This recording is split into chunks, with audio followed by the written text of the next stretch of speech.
This is a special edition of the podcast for our student principal elections that we're currently holding. I am Danni from Year 11. And I'm Ola, also from Year 11. And I'm Izie, also from Year 11. So I want to give the Sydians a taste of how the Sydney Russell School normally does democracy. So how do you guys find the democracy at this school? I think it's very well inclusive. You get a say, and as a student, kind of having to hear your voice and your choice. It's kind of cool. I think it's very well done because we have student council, and I think that plays a really, really big part in it. Our school has a lot to do with democracy. We have form representatives. Me and Ola have done hustings before. We have student principals, prefects. We have so much to do with democracy and so much choice in this school. And I think that's a really lovely thing to have a say in who controls what. And the fact they're from a student body means we can actually depend on them more than we would a teacher from outside. And also, how do you guys see the normal elections running? What do you mean? So do you normally see people running around with posters? Do you mainly see the voting or the assemblies? What's your favourite bit? The assemblies is my favorite bit, and that's because I get to kind of judge them, not only based off what they say, but also how they present themselves, the way they use their gestures, their postures. I think that's why the assembly is my favorite part. Yeah, I would agree with that because before you just see the posters, you don't know what their policies are unless you saw the Instagram videos. So I feel like the impression you make in the assembly is very, very important. I think my favourite part has to be the hustings. Yeah. Only because I love how everyone bands together and you see loads of Year 7s coming over with their posters, screaming, vote this person, no, I think this person. And all the students debate. I remember one year there was a group of Year 7s, I think it was last year, and they had loads of Owen posters and they were running around like a little train with vote Owen. Nah, I had Krina's one. I was in the corner with Krina's poster. But I do think it's it's also nerve-wracking. It's important to acknowledge how nerve-wracking it is to stand in front of Year 7s, Year 11s, and just to talk about why you think they should vote for you. And it's also not everyone is going to support you. And it's important to realize that, and then kind of having to do it without, not a lot of people is going to vote for me is it just makes it 1,000 times nerve-wracking. I think it's hard to go up on stage and look at all these people that you don't know the names of and try and convince them to make you their leader, which sounds really dystopian, but that is essentially how we do it. You don't know these people and you're explaining to them through 5 minutes of talking why you should have me as your leader, which sounds really weird to say out loud, but it's a really good source of democracy for the younger years because they get to bond with the older years and see how they are as leaders. And we get to see how they are as people as well and through how they listen to us. Yep. Which reminds me, on Monday, we have our hustings. So for any Sydians listening, it got moved from today to Monday only because the weather in the UK is notoriously bad for these kind of things and the speakers couldn't go outside. So for any of you looking forward, get your questions ready, get your banners hung. Cannot wait for Monday. Samesies. So, for all you Sydians listening, we have a private podcast interview with each of the candidates. It's going to be 5 minutes of straight grilling. If they don't finish what their policies are in time, we're going to cut them off. And for any of you who want a little extra information or have some questions that haven't been answered, please listen to the next sections. Now we have our first candidate, Issa. Hello, my name is Issa Khan. I'm one of your student principal candidates for this year. Now, some of the policies I want to implement are systems that will help simplify your school day. For example, allowing your homework to become easier, your queuing up for lunch to become faster, and also other systems that will just help students in general. Another point I want to reinforce is community. I strongly believe in the power of community and the power of friendship, allowing you to persevere through different scenarios and hardships within your life. So if this can happen in school, then it will help you throughout the rest of your life. I also want to bring a note towards education, towards specifically the older years, because independent learning is a very strong part of this. So I want to make sure that they can take it into their own hands to be able to seize their opportunities, seize the moments where they can succeed. No. So I actually have a question about one of your policies. How do you intend to shorten those lunch queues without some kids missing out on lunch? Well, I want to make it so that students are aware of exactly what they want for lunch because, I mean, it's in the minority, but there still are a lot of students that do not know what is being served and then they spend ages waiting in the canteen just looking to see what food that is being served. So then if we inform the students beforehand, then they can check on, for example, Teams and Edulink, see, okay, I don't want to buy anything from the canteen this week. I'll have packed lunch. So then the queues will be shorter. Also, then I'll split it up so that, for example, one section for the hot deli, one section for authentic Italian, so students can easily access it instead of being blocked by students that want to go to other sections. Then they can go to an individual till for each of the sections. So then, then they'll be able to just purchase it, come in and out. How would the individual queue be implemented? Well, it would be so that there's, for example, how there's barriers blocking the like between the upper Kingsley staircase and the Link canteen, there will be a barrier like that. So it will be separated into columns. So there'll be one column where students can go towards the Aspen staff to get their food, and then another where they can leave and go towards the till.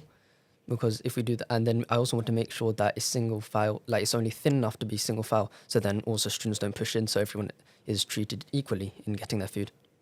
How would you create a culture of students supporting other students?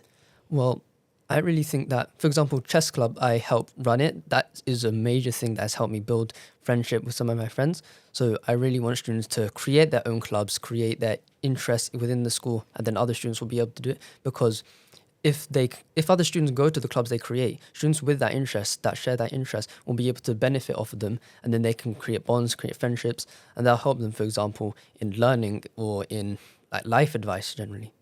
So where would you tell these students to go to create these clubs?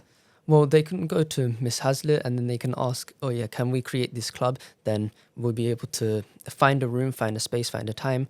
Then they can create it. Obviously, there might need to be some supervision if they're not of a mature enough age, but they should be able to, and it will also help with their independence and taking things on by themselves.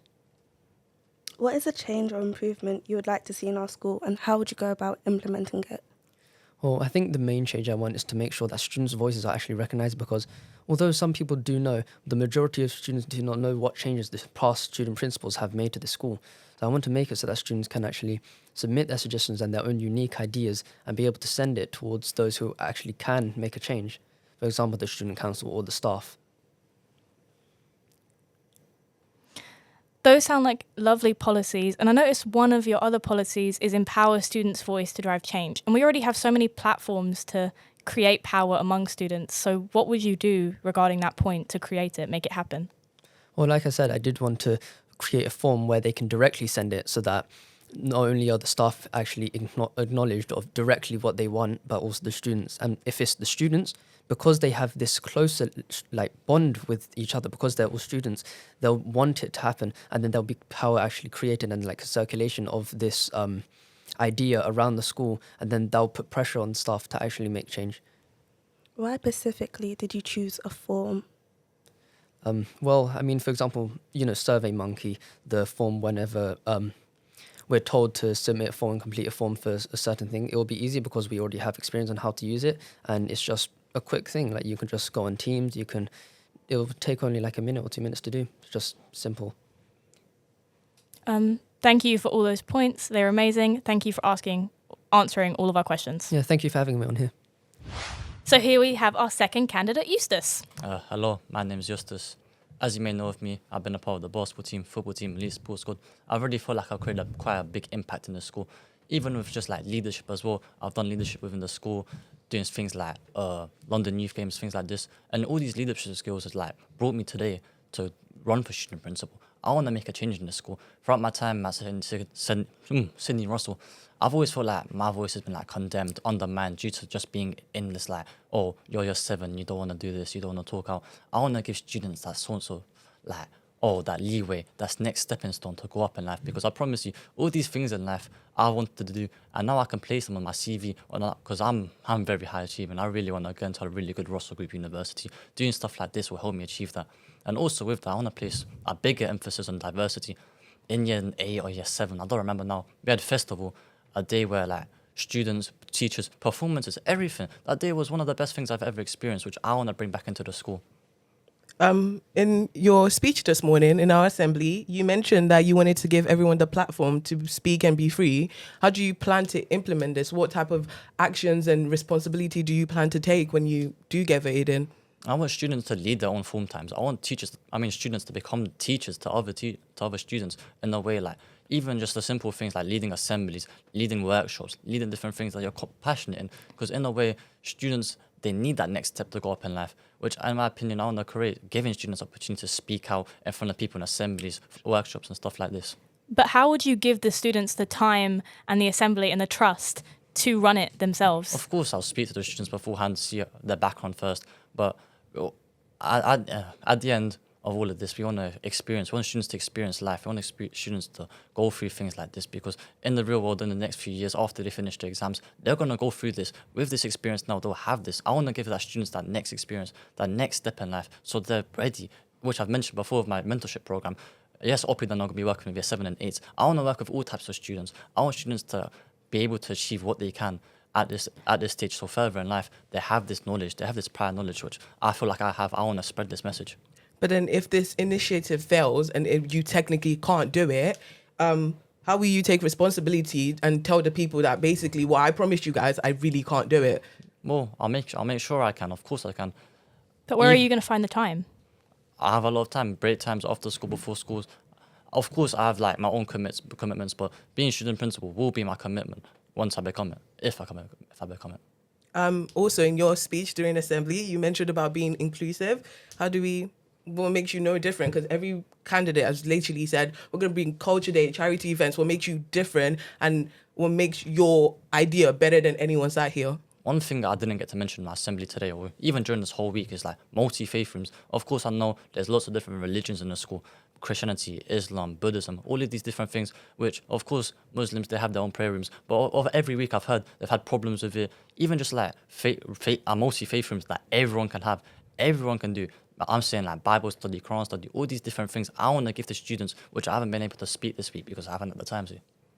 But where are you going to find the space to fit all of your ideas into? Because you want students to run their own assemblies, their own forms, and you want so much for the students, but where are you going to find the time, the space, the funds? Of course, like I mentioned in my assembly, I want to be more like a friend to these students rather than just being a student principal. I want students to come up to me, ask me these ideas so I can have these ideas in the back of my mind so they can speak to me. Even just here in the open, I always try my best to be in the open so students have a place to speak to me, because I want to bring that platform, like I've said before, that platform to speak to students. Even like with the multi-faith rooms, I can get that sword, I can look at all the things. As student principal, I want to make that change happen. Let's say you do get voted in, and what's the first thing you think you're going to do? I want to introduce the multi-faith room, because it's one thing my friends are very diverse with all different religions. They've had problems like this. And in my opinion, growing up as a Christian, I want to have somewhere where I can practice my faith in and without school, in and around school. I know in sixth form, every Wednesday, second break, there's Bible study. I want to bring that out because, in my opinion, faith is the most important thing in my life, which I want to bring out. So what's your vision for the school over the next year, and how do you plan to achieve it? I want students to reach their academic potential, of course. That's one thing I've put big emphasis on, because during my time, I've not had the best of teachers. Of course, they've tried their best, but most of the things I've had to learn myself. I want to work closely with teachers, making lessons more engaging, activities more fun, and overall just a better school experience, because honestly, the last year of year 11 was probably one of the best years of my life, which I want to introduce to everyone. But how are you going to find the teachers' spare time to give these students the advice they need? It's not even just spare time, just a quick little email to them, or like a PowerPoint create. We have candidate 3, Leon. Hello. My name is Leon Gurung, and I'll be advocating for student principal of 2024. Now, what do I actually plan to bring? I want to change our current homework policy. At the moment, you will be getting short, frequent deadlines, which is going to increase your overall stress. Now, I want to increase this deadline to at least 2 weeks minimum. This means that there will be a decrease in your stress and overwhelming nature, and an increase in your grades, because the amount of time that you would have spent on homework before can now be contributed to your own independent study time, which then contributes to your overall grade, because who knows better, your homework or you? My second point. I will just cut you off there. And I will say, giving me 2 weeks to do a piece of paper that can contribute to my learning is basically too much. Yeah, way too long. We get in science, we get like a little piece of paper and we get a week to do it. So why do you feel like you need to increase it? Just giving me, I might even lose the paper. I might forget that I actually have homework. Of course, the amount of homework will increase with the increase in time to do the homework. However, it will not be as proportional to the amount of stress that you're experiencing right now, so that you'll have an appropriate amount of homework to accommodate for the 2-week period while also having that extra time to study for yourself. So you're basically saying you're going to increase homework while increasing the deadline. Yes, but the increase in homework won't be as proportional to the increase in deadline. Does that make sense? No. I mean, Quite frankly, no. literally doesn't. I think that the homework we get, personally, I'm content with it. I'm fine if it's perfectly with my vision. Telling me you're going to give me more time. For what reason? Because I want the feedback back quickly so I know what I'm doing wrong. For example, I'm doing English, right? If she tells me do an essay, I do the essay. And in what? Maybe she says 3 days. Okay, I give it back in 3 days. Yes. She does it for a reason. And you're saying 2 weeks for an essay. Yeah. So in that 2 weeks, I could have used that time to improve my essay. Mm-hmm. Yeah, I get what you mean. But with things like these, with important tasks, they should be orientated to independent studies, like past papers you do and exam questions. You should give them in your own free time to your teacher instead of being designated it as homework, because homework is only for checkups. Homework should not be your studies. But don't you think that teachers use homework as a way to gauge and know where their students are? Because I literally just got homework on Monday. He gave me my feedback today. I can go home, spend my weekend like improving and like come back on Monday morning instead of like, now I got my feedback today. I have to wait till 2 weeks to get a response from it. Yes, I get what you mean. And to be honest, homework isn't all bad. However, I think that if you prioritize your independent study, it would be more efficient and useful, because you ultimately know that what you have to focus on, because you're in year 11 now, and even not even just for year 11, but for the whole years, you know what to focus on. Another policy that's been brought to our attention that we thought, will be an interesting topic to bring up is non-uniform. And I know that non-uniform was removed for a reason, and you think you have the power to bring it back. Yes, I think I do. This will obviously be through restricted means, so that is harsh punishments for any breaking of policies in the school. So like you can't just wear a miniskirt to school. You'll get like respite, I guess. But I want to use these non-uniform days to represent these historical occasions. But don't you think it's like a bit of like a kind of like taking one step forward and then going 3 steps back? Fact. You introduce non-uniform day and then I get sanctioned for non-uniform day. It kind of is like... Especially when we're in year 11. Like, do you really want us to have these days off just because we're getting sanctioned for something that we didn't need? Obviously, you're not going to get sanctioned if you abide by the policy. There will be a code of conduct for each non-uniform day on stuff that you can and cannot wear, including the actual representations of each day. So Remembrance Day being green, navy, and khaki colors, and then another code of policy to go along it, so that people who break this code of policy, which you will be aware of, will get sanctioned.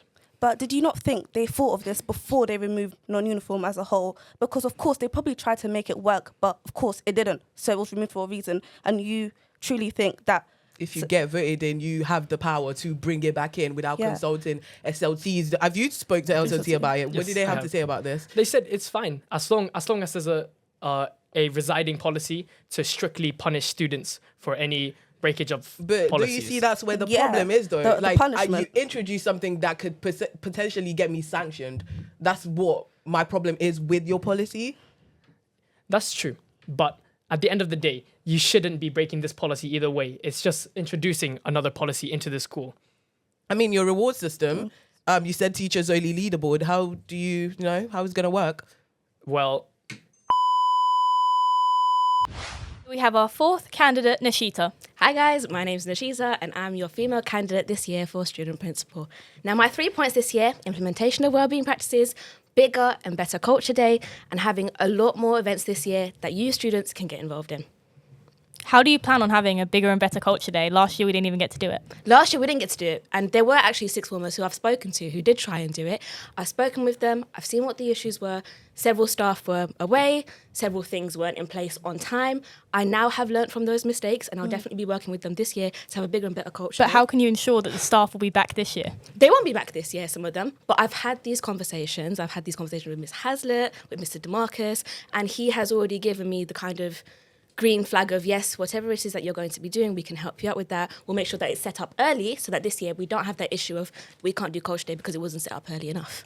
What plans do you have for Culture Day? So last year, obviously, we didn't have one. And the year before, I remember it wasn't as exciting as the one I had in year 9. I remember that one we had a performance, we had runways, we had music, we had food. Last year, it was literally just the food and the music. There was no kind of anything else going on. So I want to bring that back. I want to have our runway. I want to have our music. Give students a chance to actually have their own playlist, have their own music, represent their culture, you know, have maybe people come in or students actually speak about their culture, about their history. I have a quick question. We already have a student playlist, so why is that such an important factor when we already have that? For Culture Day, for Okay, people for to Culture actually Day. represent, for people to actually represent their culture on that specific day, because there's probably so many that we don't even know about, that we haven't even spoken about. So I think it's really... So shouldn't that be implemented throughout the school? It shouldn't just be one day to represent your culture. I think like we have culture council. I feel like we should work with that. Do more, get your culture out there. I want to learn about other countries that maybe no one speaks about. I want to learn about the history of other countries. So I'm glad you brought that up. I actually wasn't aware of that, so that's something that I can take into consideration. But how do you intend to make Culture Day bigger, better, brighter and earlier this year when we as Year 11s also have GCSEs and no time to celebrate it? And even if you did do it earlier, before we leave school, it would be just before our GCSEs, which wouldn't be ideal for us. It wouldn't be ideal for other years. It wouldn't be ideal for the TAs going on or the exams. It's stressful. Yeah, so obviously last year I went through this process. I do know March, and not necessarily April, but end of February, March tends to be that quiet time where you guys kind of have that little bit of leniency because everything then starts to build up. So that would probably be a really good time to do it. You've just come off your TAs, something for you guys to enjoy and actually get involved in without it taking too much off of your plates. But how would you do that while maintaining, because one of your other points is implementation of wellbeing practices. Yeah.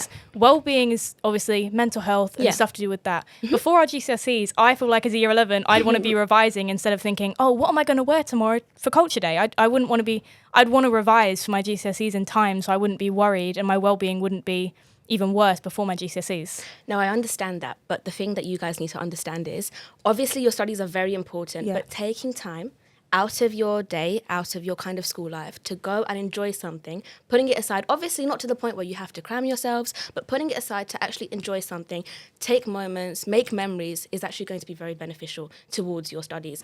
I made the mistake where throughout most of my secondary life, I didn't do anything until about Year 11. Year 11, I really kind of took it a step further. Reason being is we had the Eton College Summer Programme. I don't know if you guys did it last year. Yeah. I missed out on that because I did no extracurricular whatsoever. So I bumped it up. Bake sale, made a huge cake. We made so much money from that. That was for Great Ormond Street, Great Ormond Street Hospital. The iftar event I spoke about in my assembly today as well. Yeah. We did that, made so many memories. My friends even, who would never get involved in this stuff, got involved. We did so much last year, and I really focused last year on bettering myself and making sure that when I come into sixth form, when I had my GCSEs, I was ready and prepared. But how would we find the time to do these charity events, implement these wellbeing practices, have all these things to focus on while worrying about other things going on? Because another point is via charity events, interlinked communities, how would we build those if everything else is going on where teachers are telling us to focus on our GCSEs and we're doing all this and that and we're running around trying to build charity events? My main focus with you Year 11s is making sure that your mental health is top notch. But at the same time, giving you, if you want to take those opportunities, chances to have fun, to make those memories. The thing is, to enjoy this stuff, you have to make the time. You have to be very organised. And I think this is something that will actually really help. Doing this whole student principal thing, doing my events last year really helped me to get organised. I was not the most organised person. It allowed me to create time to do things that I wanted to enjoy while still focusing on my work. And it was when I saw my grades at their highest. Can you understand other people's experiences? Because you keep referencing your own. Yeah. So it might be different to other people's. And that's the issue I'm seeing here within your points. Because it's a lot to do with how you found Year 11 and not how a lot of other people found it as well. Yeah, that's true. Yeah. Next up, we have our last candidate, Raya. Hello everyone, my name is Ran Ahmed, and the policies that I wish to implement is to being more of a middleman between the students and the teachers via a suggest form where you will be able to give your ideas to us and we will give it towards the staff. The second point I was going to have is the leadership within the school, and this is going to be by guaranteeing that the idea makers via the suggestions page will be able to be in charge of their ideas. And if someone else wants to help with an idea, they can submit a student leadership request form, which will be able to allow them to cooperate with one another. My third point is that I want to be able to make more areas of the school more vibrant, because I personally believe that the areas are far more dull than I expected.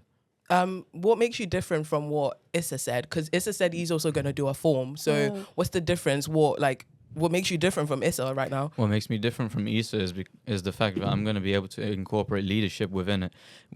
Issa didn't say anything about incorporating leadership within the suggestions idea, which will cause problems with stuff such as the idea being taken in the wrong way, or even the idea being. I'm sorry to cut you off, but I feel like we already have a student voice that's really bridging the gap. That's literally the job of student council. Mm-hmm. If I go to my student council and I tell them my problem, why should I then have to tell a form? What makes me think that the form is going to be seen when I have a or even student heard, council? or anything is going to be done about it? That's already my voice. Stuff will be done about it because I will look at it personally myself. No, but that's the problem. How will you ensure that you do look at it? How I ensure I do look at it. I'll check briefly from time to time under a certain time interval. Probably like at the end of the school day, I'll check for the suggestions that you guys give, and I will group them within the same problem. And if it becomes a concurrent problem, I will forward it towards the staff. How do you plan to involve the student council within your plan then? How do I plan with them? They will probably give the suggestions. They will probably be the ones that we will use as the messengers towards the staff. And from there, the council will be able to give it towards the staff, and the staff will tell them what they need to tell us, the student principal and the vices, etc. Okay, one of your other point was bridging the gap between students and teachers. When you're saying this and the way it's phrased, that's like insinuating there's already a gap between the teachers and the student. But I don't feel like there's a gap between. If I wanted to speak to my teacher, I could literally email him, do anything, and contact him. So what do you mean by bridging the gap? Here's the thing: the majority of students, some of them are very underconfident in trying to be able to. Have you spoke to those students specifically then? I've been in a scenario of one of the students, and I've but that's also. That's you. equating your situation to how other people feel. I've spoken with other students about this as well, and I have confirmed that they are a lot more underconfident than I personally believe they should be, because these teachers, they're expected to be they're expected to be guardians in a sense, that they will be able to help you whenever you have a problem, say educationally and mentally as well. So I didn't quite get your point there, because my question was, you insinuated there was a gap. I'm telling you what made you think there was a gap, because I can do anything to contact my teacher right now. I can go email, go up to them in person, come before form if I'm feeling a bit shy because I don't want to ask a question in front of everybody. That's my question. What makes you think there's a gap? I personally believe there is a gap because some teachers who host events, they don't know what the students really want. Some students may see this event in the notices, but they think, why is it there? Or why does this interest me? Or even Isn't the that fact why you should ask? If I see an event I'm interested in it, wouldn't I ask the teacher? No? Well, you would ask the person in charge of it. Yeah. But if it keeps coming again and again, and the teachers are looking at it, and the students are looking at it, and they're just like, why does it keep coming up? Then and they're not interested in it. They can probably talk towards the teachers to talk about management. That's one student. If I'm not interested in one club, does that mean that no one else should get it? Well, that's not the case I'm trying to put. Some students may not look at it, but I'm not trying to say that you should get rid of it from the thing as a whole. I'm trying to say that you should probably talk with them, and if the suggestion you give towards the teachers is more voted upon by other people, then sure, they will give the change if the majority agree with it. But how do you think this makes teachers feel? That's like saying that, oh, I don't do enough to talk to my student. I don't do enough to contact them. That's did you get my point? Yeah, I get your point. I get your point entirely. And it's that the teachers themselves, it's not really their fault, I would say, because I've personally been So I'm sure you could carry on a theme. We're so sorry for being brutal, but that's just what to expect with student principal. I'm not. How are you guys finding it overall? This whole like process? Who's first? Me? Oh, well. Just I'll go on. Just take it. Well, yeah, it's going all right. I think that you have your ups and downs when it comes to student principals, but at the end of the day, it's everywhere, spontaneous. You never know who's going to win. And it's honestly such a fun process, and you bond with everyone in the candidate selection. How cute. Yeah, I'm gonna ask how have you guys able to balance trying to get people to vote for you and also academics wise? I feel like in terms of academics, this was the push I needed. I was very debating of do I do this, do I not? Because especially last year, I don't know if you guys obviously know, I definitely struggled a lot. So this was my push. This was me taking a leap of faith, and I feel like it really has come into play. Been talking with my teachers, I've been, whatnot, but really enjoying every moment of this process, taking little videos, recording, laughs, because regardless of what happens, all of us at the moment stand as vice principals, and that in itself is so powerful. Yeah. It's so powerful. So it's just been amazing. My question is directed towards you because you're literally sitting between 4 boys right now. So, how does it feel to be the only female candidate in the selection? It feels powerful, let me not lie, and I feel I feel very proud that I have the opportunity to be here, to be sat here, to be able to do this, something I never thought I could ever do, And at the same time, I'm you know what, I can compete with other boys, I stand there. So it feels great, it's amazing, I'm really enjoying it, honestly. What has your favourite part been so far? Answer. I think it's everybody. Everybody. Go on. No, honestly, the speeches, because it just allows you to see everyone and see who exactly you are talking to, and generally based on their feedback, for example the sound of their applause or for example their whispers, it just allows you to give a general feedback as to how good you are and allows you to improve. You know what as well, that feeling from when you go onto stage, you speak, and then you're sat, it changes so fast. But I think, because I had experience obviously previously, but 5 years later, there's a big difference. But it's such a great feeling. And you can hear in the applause, the talks, when people come to you after telling you that, you done well, or this person done well, it's amazing, honestly. It's beyond something that unless you experience, you will ever feel. Carrying that on as well, it's just the fact my face is everywhere in the school. You have to comprehend that. It's so weird. I'm having random year 7s coming up to me asking for my autograph. Of course, I've been around sport and stuff. People know who I am. It's just to the fact even just walking today, I had my poster out trying to campaign for myself. People talking about me. It just feels really weird, but I like it at the same time. It gives me that platform which I want to aspire to in life. How did you guys feel the first day you walked into the atrium and you saw your faces on the big? Because I saw your Instagram first. I saw your Instagram first. All my, I've been actually. Oh, yours was. Mine was horrifying. Oh my god, mine was so bad. People saying you're up on the board. I was stop, let's walk. It's okay, People just thought I had a fake smile on that entire time. It did look like a fake smile. It is a poker face. Is there something that you've taken from this experience that you think is going to stay with you? What's the most important thing? For sure, something about the public speaking. Me as a person, I'm not really a public speaker. I'm very unknown in the midst of this entire school. Nobody knows who I am. Not even teachers know who I am at some point.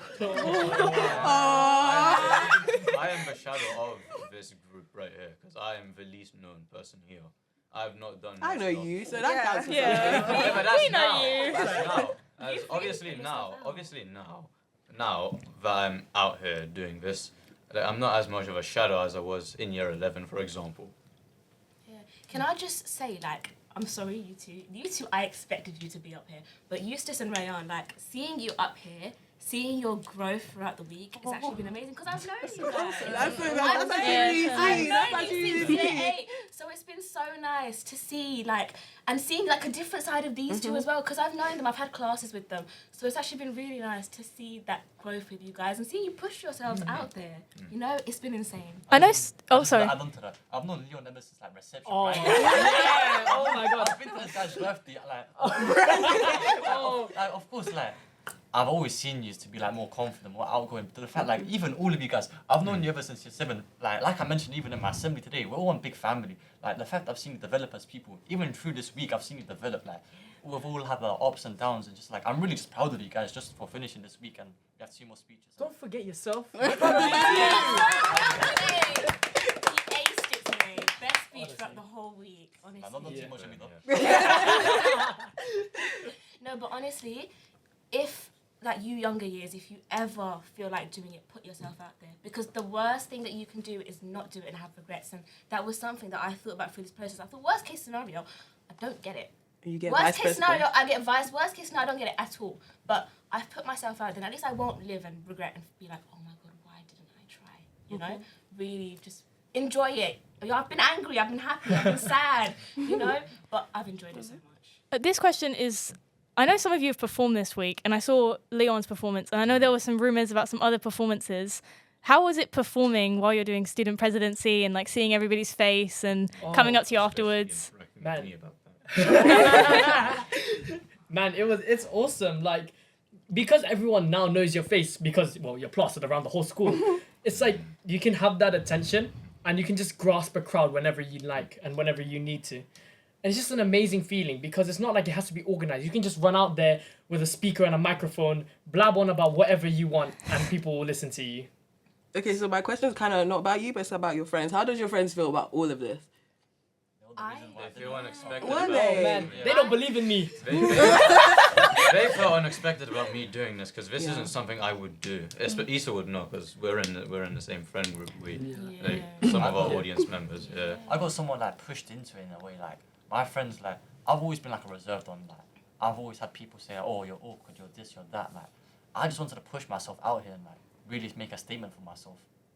So I think we can all agree it was lovely speaking all of you. It was great to meet you all and know you personally, and I hope it all goes well for all of you. It has been lovely, guys. Yeah. And I promise I love all of you guys. Yeah,